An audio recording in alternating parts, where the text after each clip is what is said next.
오늘 함께 묵상할 성경 말씀은 신명기 34장 1절에서 12절 말씀입니다. 신명기 34장 1절에서 12절 말씀입니다. 오늘은 9절에서 12절 말씀을 읽겠습니다. 모세가 눈의 아들 여호수아에게 안수하였으므로 그에게 지혜의 영이 충만하니 이스라엘 자손이 여호와께서 모세에게 명령하신 대로 여호수아의 말을 순종하였더라. 그 후에는 이스라엘에 모세와 같은 선지자가 일어나지 못하였으나니 모세는 여호와께서 대면하여 아시던 자요 여호와께서 그를 애굽 땅에 보내사 바로와 그의 모든 신하와 그의 온 땅의 모든 이적과 기사와 모든 큰 권능과 위엄을 행하게 하심에 온 이스라엘의 목전에서 그것을 행한 자이더라. 아멘. 오늘 함께 묵상할 주제는 마무리입니다. 오늘로 길었던 신명기 묵상을 마무리하게 되는데요. 지난 1월과 오는 4월에 두 번에 걸쳐서 본문을 전체적으로 보시면서 신명기를 통해 하나님께서 우리에게 주시는 주요 메시지를 기억하셨으면 좋겠습니다. 신명기의 중심 메시지는 하나님 백성으로 살라입니다. 신명기를 모세의 고별 설교라고 이미 말씀을 드렸는데요. 광야 40년을 보내고 가나안 땅을 앞둔 시점에서 민족의 지도자였던 모세는 가나안으로 들어가는 백성들에게 아버지로서 선지자로서 당부합니다. 하나님을 떠나지 말라고 말이죠.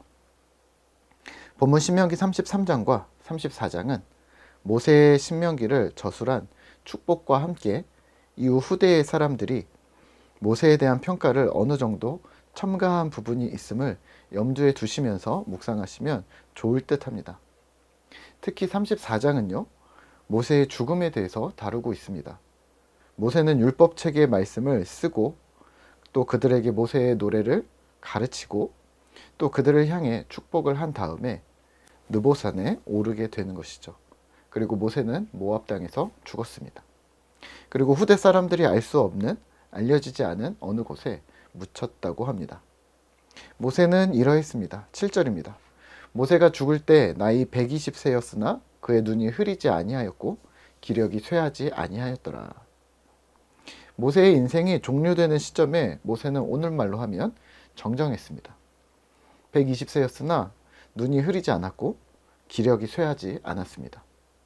육체적으로도 정신적으로도 여전히 역할을 감당할 수 있었지만 하나님께서는 모세의 때는 여기까지라고 말씀하셨던 것이죠.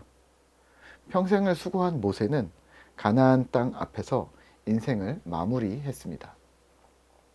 다음 교체된 리더십은 여호수아였습니다. 9절입니다. 모세가 눈의 아들 여호수아에게 안수하였으므로 그에게 지혜의 영이 충만하니 이스라엘 자손이 여호와께서 모세에게 명령하신 대로 여호수아의 말을 순종하였더라. 아멘. 여호수아도 좋은 지도자였고요.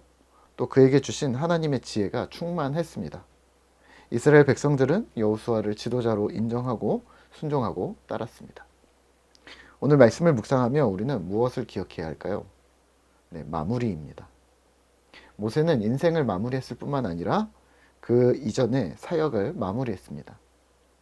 자신의 때가 가까워옴을 직감하고 하나님의 인도하심을 따라 지도자로서의 인수인계 및 마무리 작업을 마쳤습니다. 그것이 바로 신명기 전체입니다. 다음 세대는 그러니까 다음 세대의 지도자인 여호수아에게 맡겼고요. 또 다음 세대는 여호수아를 따라 가나안 땅이라는 또 다른 세상을 열어가는 시대적 사명을 담당하게 되었습니다. 오늘 우리가 눈여겨볼 것은 모세의 마무리입니다. 인간의 수명을 마무리한다는 것도 있지만 또 자신에게 부여되었던 권위, 직위, 또 사명들에 대해 모세는 마무리 작업을 했습니다. 후임자를 세웠고 사랑하는 자녀 같은 백성들에게 당부의 말을 전했고 또 자세한 언급은 없지만 인간으로서 지도자로서 이양해야 할 것들을 잘 정리한 듯 합니다. 잘 정리한 것을 어떻게 알 수 있냐면 그에 대한 후대의 평가입니다.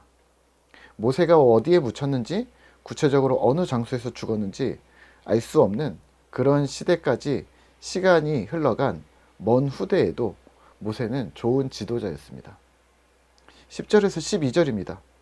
그 후에 이스라엘에 모세와 같은 선지자가 일어나지 못하였나니 모세는 여호와께서 대면하여 아시던 자요 여호와께서 그를 애굽 땅에 보내사 바로와 그의 모든 신하와 그의 온 땅의 모든 이적과 기사와 모든 큰 권능과 위엄을 행하게 하시매 온 이스라엘의 목전에서 그것을 행한 자이더라. 아멘.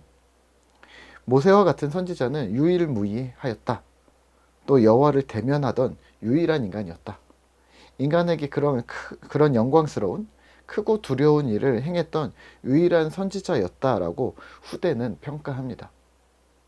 모세가 자신의 평가를 자신이 썼을 리는 없을 테니까요.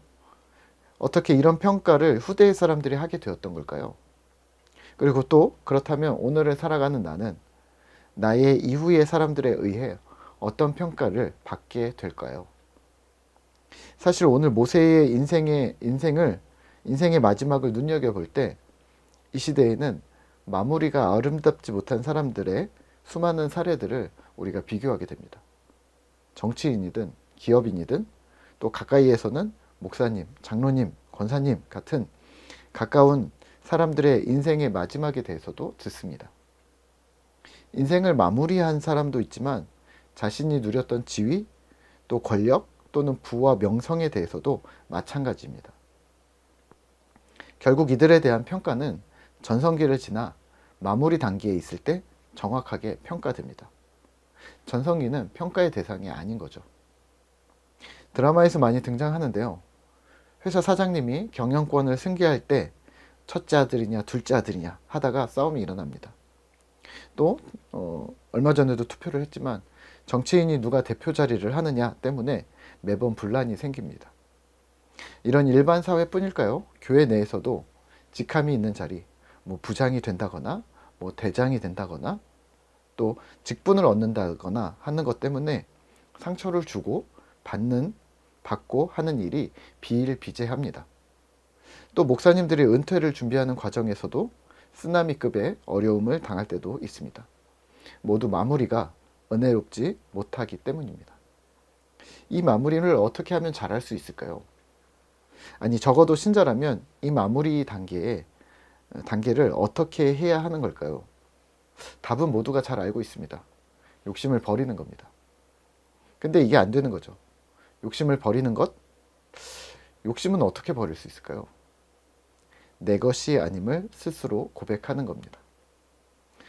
몇 주 전에 배웠던 큰 교회 목사님이 이렇게 말씀하셨습니다. 자신의 방에는 큰 액자가 걸려 있는데 이런 문구가 써 있다. 너의 가장 어려웠던 때를 기억하라.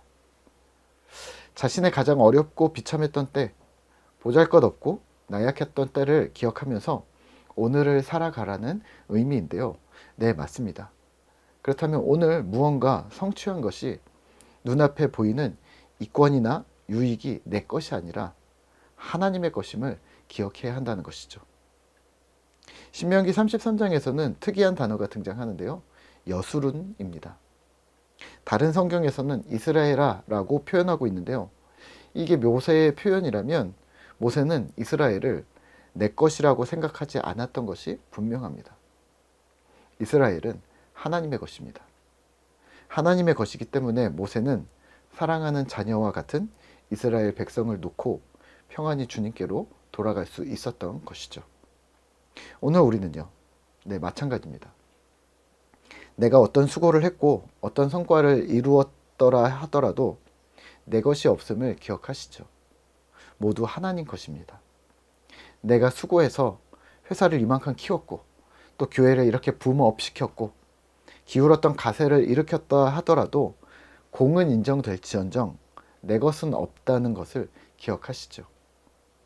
이런 신앙의 태도가 기본이 되어져 있지 않으면 우리는 스스로의 욕심에서 벗어날 수 없을 것입니다. 마무리를 잘 하셨으면 좋겠습니다. 신앙이든 사역이든 관계든 업무든 사리사욕이 아닌 하나님께 잠시간 쓰임 받았다고 생각하면서 기쁨으로 마무리하는 것 말이죠. 저도 이 말씀을 따라 지키기 위해서 노력하겠습니다. 마무리를 잘하는 신앙인이 되자. 오늘도 각자의 자리에서 파이팅입니다.